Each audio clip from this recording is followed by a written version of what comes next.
up with this idea of this climb for equality.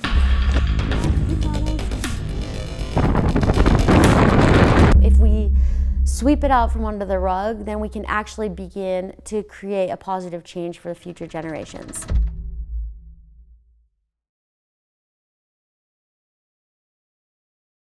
Every system of your body is struggling to survive. I had no energy at all. And I was just in so much pain, and it was so hard to get used to that altitude. There was this moment where the team, our expedition leadership, they were like, if Caroline doesn't get moving, she's gonna have to go back to Lhasa. And it was sort of a turning point for me.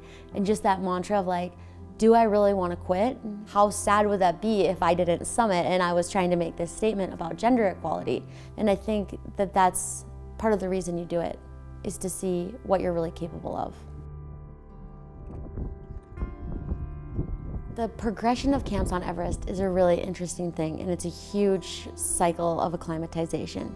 So we start just by getting used to being at base camp, which is 17,000 feet. From base camp, we hike about 7 miles to Interim Camp, and we spend a night at Interim Camp, which is at 19,000 feet. And then from there, we move to Advanced Basecamp, which is another 7 miles, and that's at 21,000 feet. Mr. Peel, meanwhile, is setting the blistering pace. Look at that man move. He's just really going for it. Oh yeah, he's got the mountain shovel.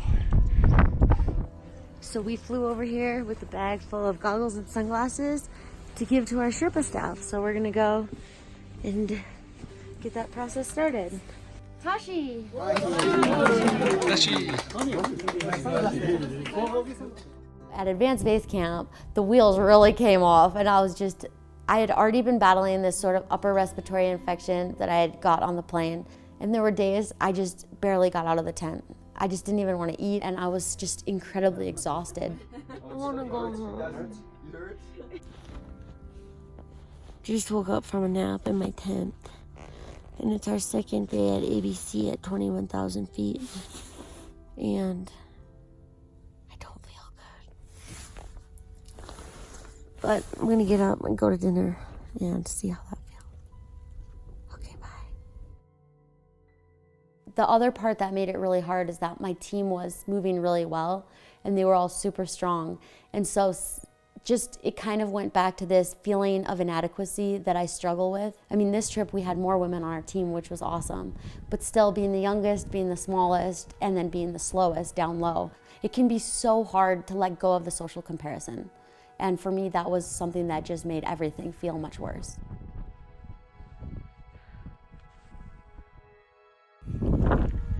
I'm having a little bit of a rough day, but you know, just one foot in front of the other.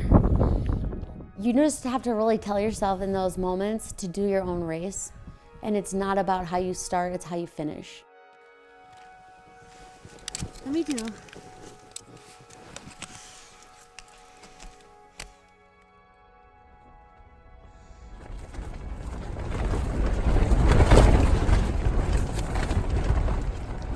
The sound of wind beating against your tent, it's just deafening and it's relentless. After 6 nights at Advanced Basecamp, we made the carry right below Camp 1, and then we came all the way back to Advanced Basecamp. The winds were too high, so we were not allowed to sleep at Camp 1. It was sort of foreshadowing what was going to happen around the summit time. When you have these really short weather windows, it forces all the teams to go at once, and just reading through Everest history, you know that those are years when there are a lot of fatalities. We could tell this was going to be a huge problem. We're sitting here at Camp 2, and we were originally thinking we were going to spend another day here, and then go to Camp 3 the day after tomorrow, and then go for the summit. But we just talked to our team, and it looks like we might make a huge push for the summit tomorrow.